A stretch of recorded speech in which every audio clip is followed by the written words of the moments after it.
My friends, what would you do if the woman you paid to guard your secrets was secretly using them as a playbook to seduce your husband? Because today's story? Oh, it's not just betrayal. It's betrayal with a framed degree on the wall and a soft voice that says, "And how does that make you feel?" while taking mental notes for all the wrong reasons. This is Scarlet Veil. And what I'm about to tell you feels like it belongs in a scandalous Upper East Side reboot, except it started in a beige therapy office with lavender diffusers and trust forms signed in ink. Welcome to Lying Whispers, my friends, the corner of the internet where secrets don't stay buried and drama always clocks in on time. If you love story times with bite, sarcasm with substance, and plots that spiral beautifully out of control, hit subscribe, tap like, drop your first reaction in the comments, and share this with that friend who says, "My therapist literally saved my marriage." Stay until the end because the twist? It's not just messy. It's strategic. Now grab a coffee or whatever keeps you emotionally stable and come sit with me. Let's unpack this absurdity together. Música tensão suave. Our main character, well, call her Naomi, was 33. Polished. Organized. The kind of woman who color codes her calendar and remembers everyone's birthday without Facebook reminders. She'd been married to Ethan for 8 years. Charming. Quick-witted. The kind of man who could light up a dinner party. Also the kind who emotionally vanished the moment things got uncomfortable. Naomi started therapy after a miscarriage. And let's pause right there. Because that wasn't just a medical event. It was a nursery Pinterest board saved under a secret folder. It was a name they whispered at night. It was a future that evaporated under hospital lights. Ethan said he didn't know how to process it. Translation? He buried himself in work and called it coping. So Naomi did what self-aware women do when their world tilts sideways. She found a therapist. Enter Dr. Lillian Grant. Late 30s. Calm tone. Intent eye contact. Diplomas arranged with aesthetic precision. She had that therapeutic cadence that makes you unravel without realizing it. Naomi trusted her almost immediately. And, my friends, that's where the story begins to curve. Brawl cozy therapy office. Warm lamp light. Week after week, Naomi opened up. She talked about feeling invisible. About Ethan coming home later. About the way he kept his phone face down on the counter. About the shame she felt for even suspecting anything. Lillian listened. Nodded. Took notes. But over time, her questions shifted. What exactly does Ethan do for work again? Does he travel often? How does he respond when you initiate intimacy? Now listen. Therapists ask questions. That's the job. But Lillian's curiosity felt targeted. Naomi even joked once, "You sound more interested in him than I am." Lillian laughed. Just a beat too long. SFX notification. 3 months in, Ethan surprised Naomi one evening. "I think I should try therapy too. We love growth, right?" Except something in Naomi's gut tightened. Ethan asked for Lillian's contact information. And because Lillian had casually mentioned once if he ever wants individual support, that could be very beneficial, Naomi passed it along. Yes. I know. We're all screaming internally. Ethan began seeing Lillian separately. Different appointments. Confidential sessions. Technically allowed. Emotionally risky. Soon Ethan started speaking in therapy vocabulary. In setting boundaries. I'm examining our relational patterns. I'm discovering unmet needs. Sir. Since when do you say relational patterns? Meanwhile, Lillian subtly reframed Naomi's concerns. Are you sure you're not projecting? Could your grief be amplifying your fears? Perhaps your anxiety is influencing your interpretations. My friend's premium gaslighting comes with professional lighting. Naomi started doubting herself. So she did what thousands do at 2 in the morning. She posted on an AITA forum.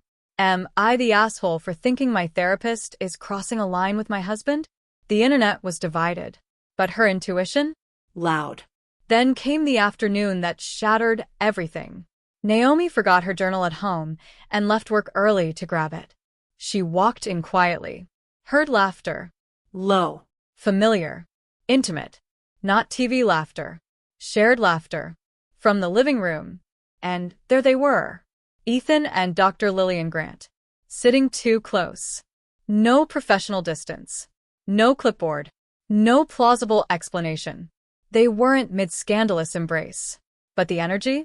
Thick. Conspiratorial. The kind of closeness built in emotional shadow. Naomi didn't scream.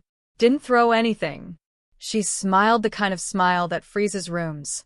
"Thank you," she said evenly, "for turning my trauma into a bonding exercise."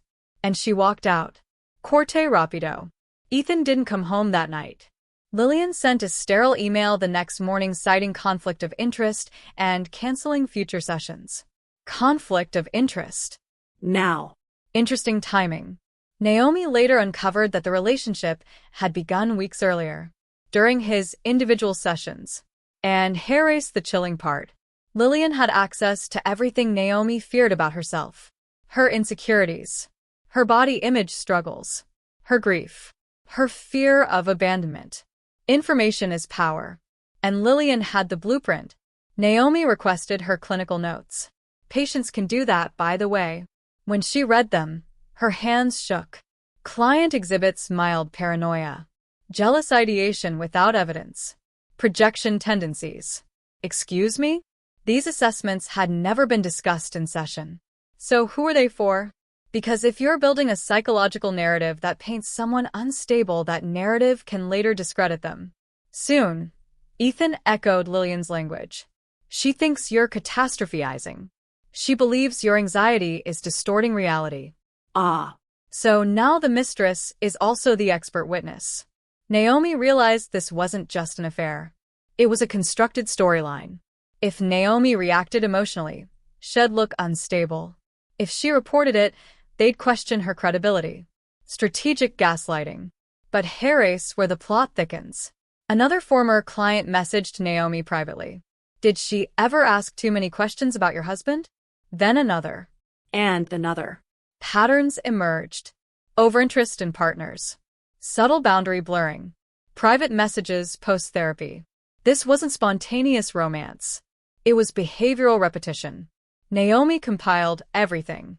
Emails. Dates. Screenshots. Clinical notes. Testimonials. She filed a formal ethics complaint. The investigation began. Lillian denied wrongdoing. Claimed the relationship started after therapy ended. Claimed Naomi was reacting from emotional distress. But timestamps don't lie. Nor do billing records. Ethan was interviewed. And under structured questioning, his timeline collapsed. Inconsistencies stacked. Eventually, the board suspended Lillian's license pending full review. More complaints surfaced. For additional former clients. Pattern confirmed. Her license was permanently revoked. Ethan? The fantasy faded quickly once legal scrutiny replaced candlelight sessions. Turns out, being someone's emotionally enlightened soulmate is less romantic when lawyers get involved. He tried to reconcile. Met Naomi at a cafe. Looked thinner. Less confident. Said he felt seen. Naomi asked one simple question. Seen or admired? Silence. There's a difference. She didn't take him back. Divorce papers were signed quietly months later. No viral expose. No dramatic public takedown. Just boundaries. But here's the final twist. A year later, Ethan called again. Not to reconcile. To warn her. Lillian attempted to file a defamation suit, arguing that the complaint damaged her reputation beyond the board's findings. The case was dismissed. Because evidence outweighs ego. Ethan admitted something chilling. She made me feel chosen. But now I realize I was just next. Next. Because when someone uses confidential vulnerability as seduction strategy, you're not special. You're accessible. Naomi rebuilt her life. New apartment. New therapist. Real ethical boundaries. She even began anonymously speaking in online spaces about recognizing professional manipulation. She didn't destroy anyone. She protected others. And that, my friends, is power. So now I have to ask you, if your safe space turned out to be the hunting ground, would you fight publicly or walk away quietly? Is Ethan weak or complicit? And AITA for believing power dynamics change everything? Comment to AI, my friends, I need to know what you would do in this situation. Because not everyone who listens to your secrets wants to heal you. Some are just memorizing the map. And that is the real scandal. Oh, my friends, you didn't think we were done, did you?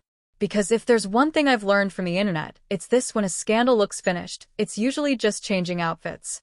Música tensão suave. A year after the divorce, Naomi wasn't just surviving. She was steady. New apartment with sunlight that actually reached the kitchen counter.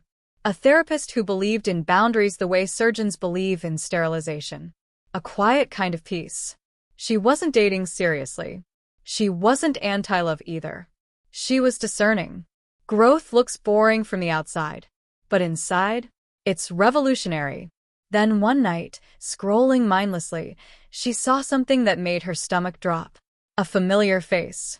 Dr. Lillian Grant. New website. New branding. Relational healing consultant. Not licensed therapist. Not clinical psychologist. Just vague enough. The bio was carefully crafted. After stepping away from traditional practice, I now guide individuals through deep emotional awakening and authentic partnership alignment. Authentic partnership alignment. Oh, we're rebranding manipulation now? Naomi clicked further. There were testimonials. No last names.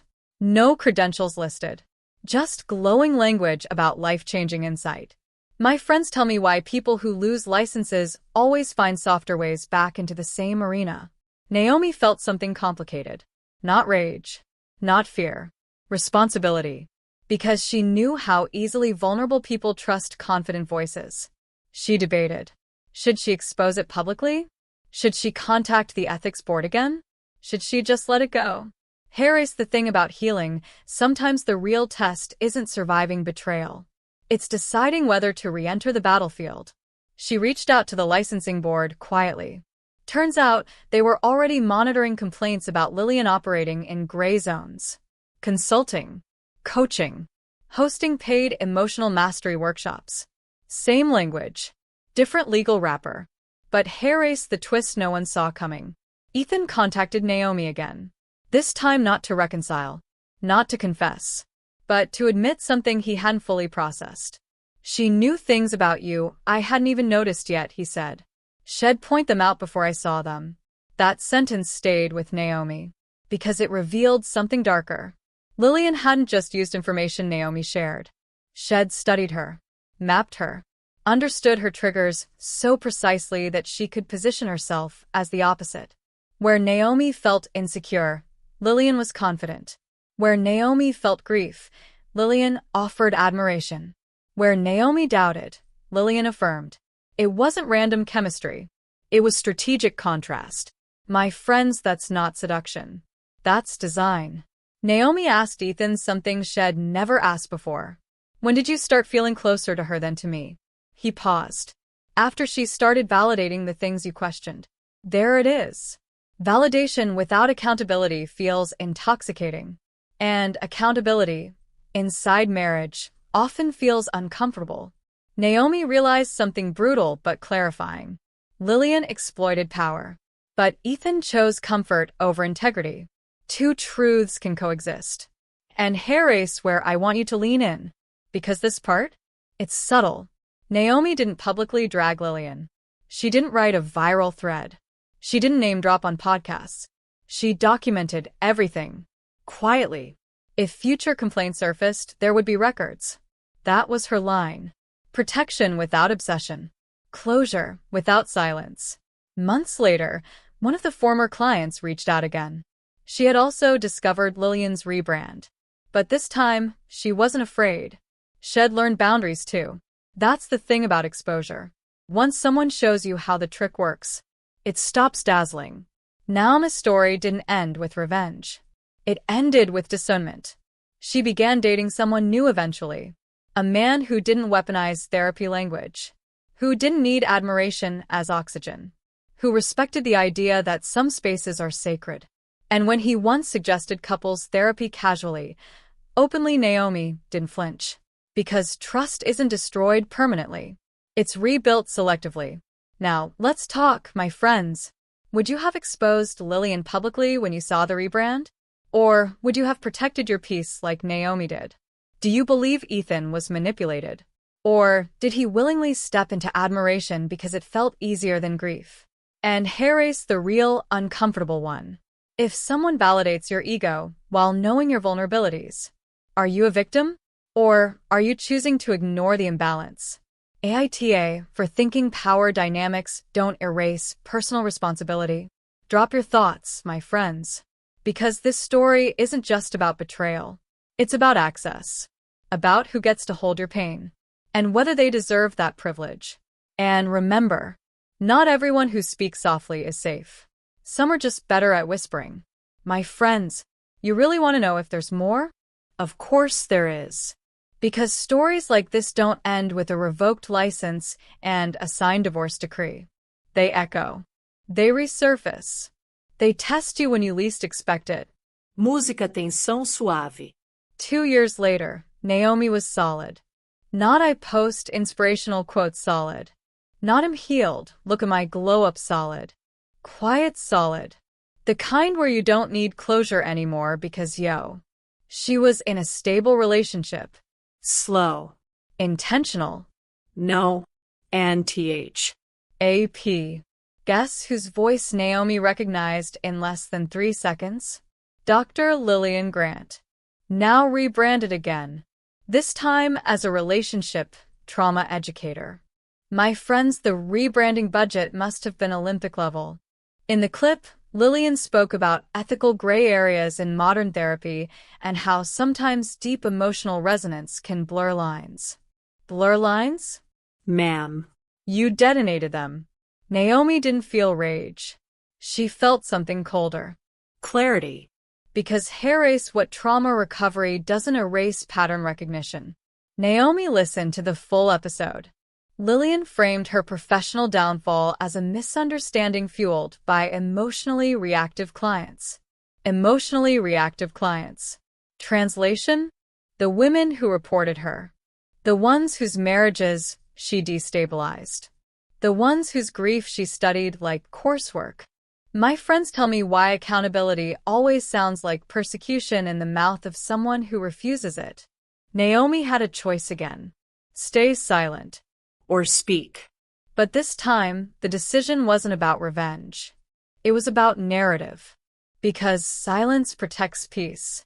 But silence also leaves space for distortion. She didn't go public with names. She didn't scream online. She sent documentation to the podcast host. Quietly. Ethics board findings. Public disciplinary record. Verified complaints. And then she stepped back. A week later, the episode disappeared. No dramatic statement. Just gone. And Lillian's rebrand? Quietly adjusted again. No more gray areas. No more victim framing. Just generic empowerment language. Because here's the truth, my friends. Manipulators survive on ambiguity. Documentation ruins ambiguity. Now let's talk about Ethan. Because yes, he resurfaces too. Not romantically. Not dramatically. He sent Naomi a short email. 3 sentences. I finally started therapy again. With a male therapist. I see things differently now. I'm sorry for how I let myself be positioned. Let myself be positioned. That phrasing mattered. Because for the first time, he wasn't saying she manipulated me. He was acknowledging participation. Growth doesn't rewrite the past, but it reframes responsibility. Naomi didn't respond. Not out of bitterness. Out of completion. And here's the subtle ending no one claps for. Years later, Naomi rarely thought about Lillian. That's the real victory. When the villain becomes irrelevant. When the betrayal becomes data. When the pain becomes discernment. And here's my final question for you, my friends. If someone abuses power over you, is justice revenge? Or is it preventing the pattern from continuing? Would you have gone public? Would you have exposed every detail? Or would you have done what Naomi did: document, report, detach? And the uncomfortable one. If Ethan had never faced consequences professionally, would he have ever reflected? AITA for believing that sometimes the loudest justice is simply refusing to be destabilized? Tell me in the comments, my friends, because this story was never just about an affair. It was about access to vulnerability, about who gets to hold your grief, about how power shifts intimacy. And if there's one thing we learned, not everyone with a soothing voice is safe. Some people don't whisper to comfort you. They whisper to study you. And that is the real scandal.